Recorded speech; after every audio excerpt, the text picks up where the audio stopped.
Good morning guys, Chris the Ultimate Recycler. This morning we're off to the scrapyard as part of my mini great cleanup at home here, which we've got until next Wednesday when I'm having my shoulder surgery. I got a heap of comments last night on the video I put up last night about cleaning the backyard, and there was a few great comments and lots of well wishes for my shoulder, so thank you for that. And thanks for all the congrats on reaching 10,000 subs. It's been a long, slow haul, and the channel's still growing steadily. It's not doing anything fantastic, but those of you who are on board seem to be enjoying the journey, so thanks for coming along. Okay, now, on yesterday's video, Shane mentioned that I should take the plugs down to the scrapyard anyway, because his yard pays for them. I don't think they're going to offer much, but it's better off than dumping them for free. So I'll show you. I've just grabbed those out of the ute and put them in the van, and I'll show you the stuff we've got for Ewaste Ben in the front.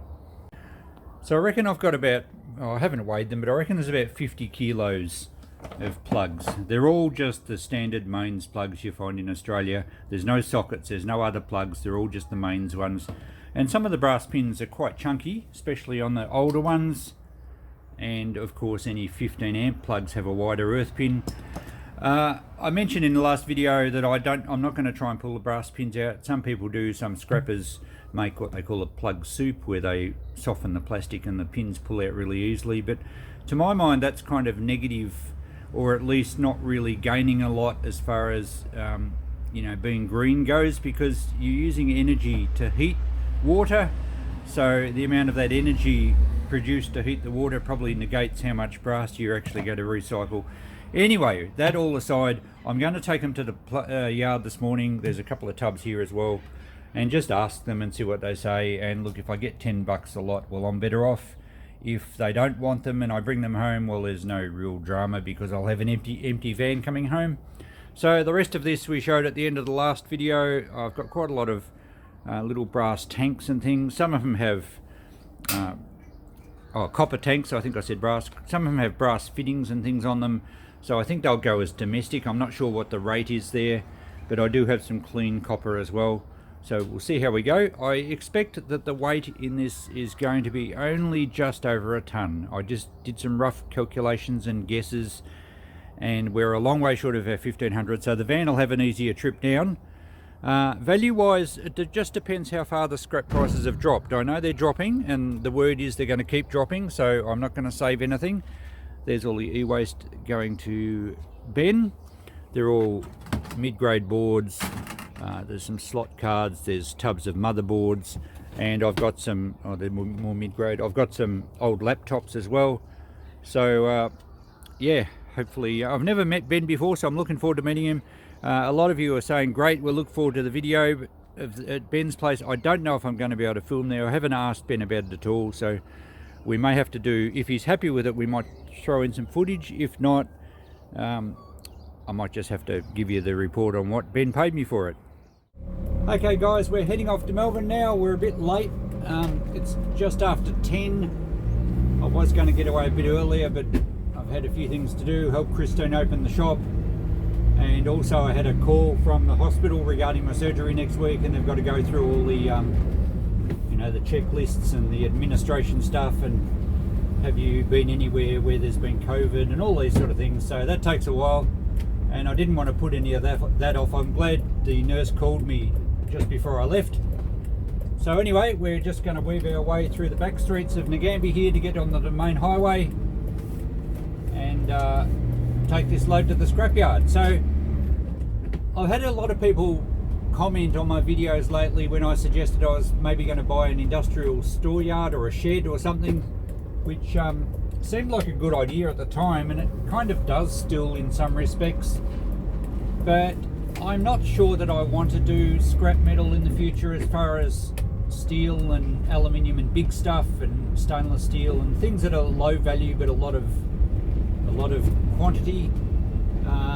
My surgeon said, when he inspected my shoulders and did all the tests and had a look at the scans and everything, he said the right shoulder, he has to repair 2 tendons that are full tears, I think, and 1 partial tear. And he said it's going to be a long time recovery for you to get strength and confidence back in the shoulder. And I really don't want to cause any issues with my table tennis, so I don't want to give that up. And same with our rock and roll dancing. So I want my shoulder to recover as best as it possibly can. Obviously, who would want to hope for anything different? But he also checked my left arm and left shoulder, and even though I hadn't injured that, and I'm not left-handed, I don't play sport with my left hand, he said by taking you through a range of movements and pressing against forces in different directions, he said my left shoulder is actually quite badly worn as well, and the tendons would probably be frayed a fair bit, basically because of the life of hard work I've done. I mean, if I had have had an office job all my life, I probably wouldn't be as fit, but you know, maybe my tendons and joints will be better. And for those of you that don't know, I have already had a hip replacement when I was around about 50, maybe 49 when I had that.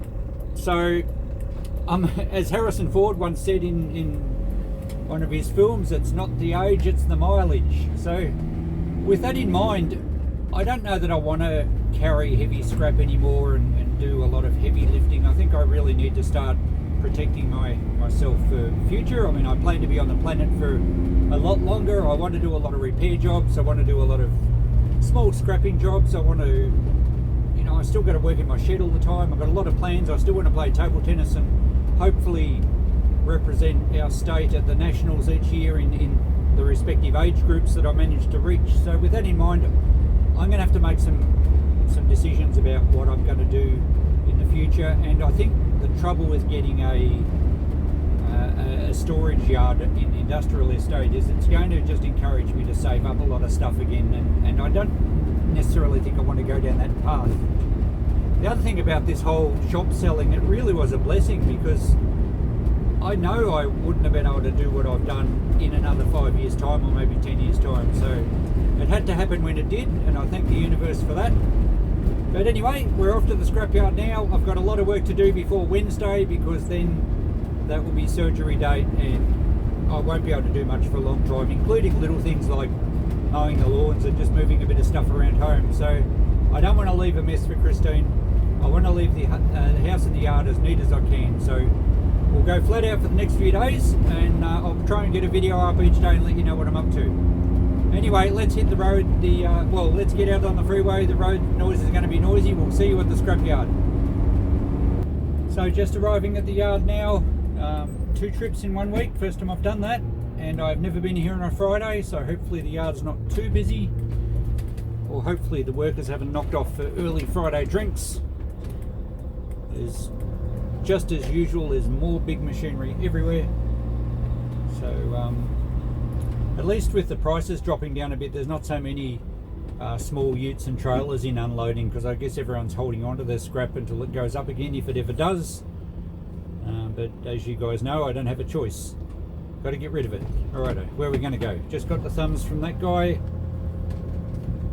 in the forklift, and I think we can squeeze in beside this truck over here.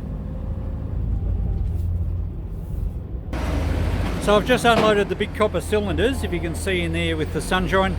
Now these are all ones with solder down the joins, or brass fittings, or you know, other impurities. I think they buy these as domestic copper, so we'll wait and see what the guy says, but they're all going to go basically as whatever they deem them can go at. The copper I've got left, I've called number 1 here because it's all clean. Some of it has a little bit of tarnish, but it's all pretty clean. There's no solder, there's no welded joins, there's no fittings, and these couple of sheets are clean as well, even though it's a little bit corroded. I'll check with him on that, because I want to get the better price I can on all this stuff. I need to ask the guy when he comes back about this die cast to see what they'll buy that at. I know this is a Victor branded spanner. I've had them in the shop at $2 and they don't seem to sell. Every now and again one does, but yeah, look, sometimes I just throw them in the scrap, sometimes I price them. Need to check on the plugs as well, and then it won't take long to unload the other stuff. You'll have to bring a few different bins though. Okay, I just called one of the guys over who was walking past, who he sees me here each week, so he was happy to come over and give me a bit of advice. He says that'll probably go as aluminium. He said, yeah, look, they're not really fussed if it's zinc. He said it goes as cast alloy, so maybe alloy could mean alloy, not aluminium. Anyway, I should get about $1 a kilo for all that, which is great. I asked him about the plugs. He said, oh, look, no, he kind of shook his head. And he said, we won't buy them as such. but he said, yeah, they'll probably throw them in the shred. So that's what, about 22 cents a kilo. So I'll take that. Otherwise, I've got to throw them out.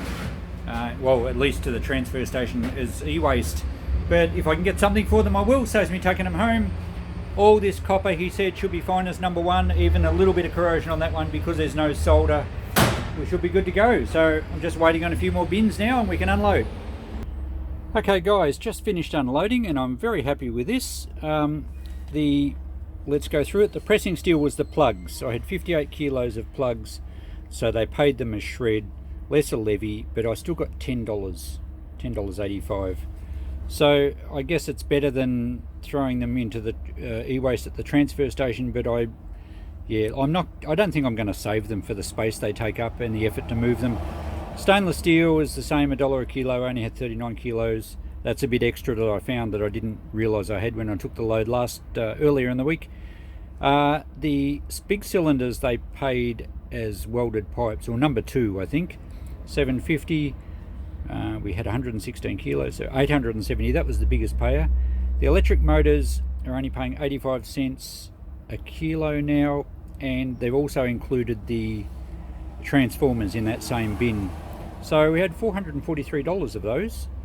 The air compressors only had a few, but it still added up to 90 kilos at only 65. Geez, it wasn't long ago I was getting $1 or $1.10 for those. The surprise of the day is he was more than happy to accept all that die cast and what I've known as muck metal. Really, it's quite heavy for what it weighs, for the size. But the fact that they paid clean cast alley price for it, and I got $184 for that die cast, makes me think that's nearly worth saving, because it turns up everywhere. And he said no worries, we'll class it as cast alley. Number 1 copper, yes, there was a few other of the bigger sheets that he said can go in with that as long as there was no solder, so 663 there. So an excellent total of just over, well, 2268. I reckon that'll nearly take us to 30 grand. I'll have to check the figures when I get home, but very happy with that. I don't know what the weight was, I haven't added it up yet. It's probably just a whisker over a ton by my rough estimates. We'll check the paperwork when we get home. Okay, next I've got to find my directions to Ewaste Ben's place. I've got to finish my gourmet lunch that Christine made me. It's curried egg sandwiches on low carb bread. Well done, Christine, thank you very much. I also have a tub of cheese for snacks on the way home, and I have enough hot water for another coffee. So I'm supposed to be at Ben's place in about half an hour. I think it's much closer than that, so I shall Google the directions, maybe finish my lunch. And there's a plane doing a really steep climb. I know we're not far from Ben's place because you can hear the planes too from his place on his videos. Alright, I don't know if I can film there. I'll see you there though in some respect. Okay guys, I've made it to Ewaste Ben's place, and just to prove that I'm actually here, a lot of you guys will recognise the big orange bins, the garage that was supposed to be clean, but Ben, it's looking a little messy again. He's just gone inside to work out the costs, or the what I've got for what I've dropped down. They're all my laptops. He's taken the mid-grade boards away somewhere and the motherboards. Gave me a few tips on what to look for. Some of these things don't count as slot cards, so they just go into mid-grade unless you chop the gold fingers off them. So I'm learning a bit. I've dropped off some stuff. It's nice to meet Ben. I can't afford the royalties to show his face on my channel, but he might give us a wave when he comes out the door maybe. And yeah, here's his yard. Nice and neat. He's obviously been working hard and very organised. Ben, give us a wave. Let's see the scrapper's hand. There we go. Everyone recognises a scrapper's hand. Keep scrapping, guys. Okay, that was fun meeting Ben. He's a great guy, and I made some money. Look what we've worked out here. Mid-grade boards, motherboards, slot cards and laptops gave us a total of $384, which makes for an excellent trip. Not only the scrap from Manhari, but the e-waste from Ewaste Ben. And yeah, we can head home now. I've made a coffee. Successful day. Let's get home. Well, I got home safely. In fact, I made it back just in time to help Christine close the shop, because we put a lot of stuff out the front. So, and now that both our stuff's combined, it was handy to come back to help her do that. It's been a big day. I'm home in the shed now. I'm not going to work in the shed tonight. I figured I've done enough work for today. Thanks for coming for the ride with me. Let's look at the figures and see how our totals work out. Okay, I've strategically placed a block of wood over the dollars side. Let's look at the weight first. We're not quite at 20 tonne, almost. Now I've included 168, which was the total of the boards we took to Ewaste Ben. I did tally up the weight of the van and it was, there it is, 1,025. So we did have a pretty light load on, but what did it pay? Let's slide our block of wood down. 22.69 you saw, hang on, which gives us a total of just over 30 grand. Add in the 384 from Ben, we have $30,508. That's amazing that I had that much in the yard, and there's still one load to go. It may only be a half load, it'll be whatever I can round up around the yard, but how's that? We've saved almost 20 tonne from landfill, and this is just the stuff that I took to Melbourne, and we've returned over $30,000 into the kitty. That's been fantastic. But we'll top that up next when we do the last load, and I'll be doing more scrap loads down the track, but no more as far as the cleanup goes. And what I might do in that video is also break it down so that we know how many tonne of copper I had and how many tonne of brass and how many tonne of aluminium. That would be interesting. And also the heavy steel too, which I got a good price on.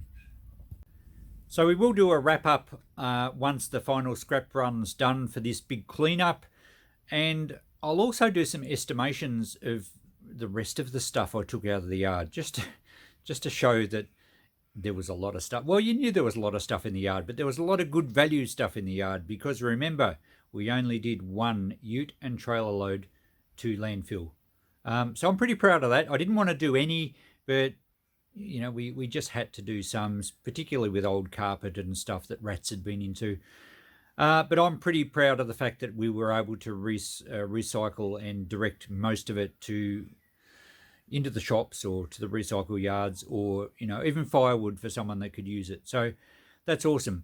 Thanks for coming with me, guys. We'll recap that in a video coming up soon. We will do another scrap run on Monday just to tidy up the last of it. The next video will be something about cleaning up this place here, because I've only got a few days to go. I'll probably do tomorrow afternoon here, maybe. I'll film something for you, and I'll try and get a video up each day just at the moment. All right, we'll see you in the next one. Bye for now.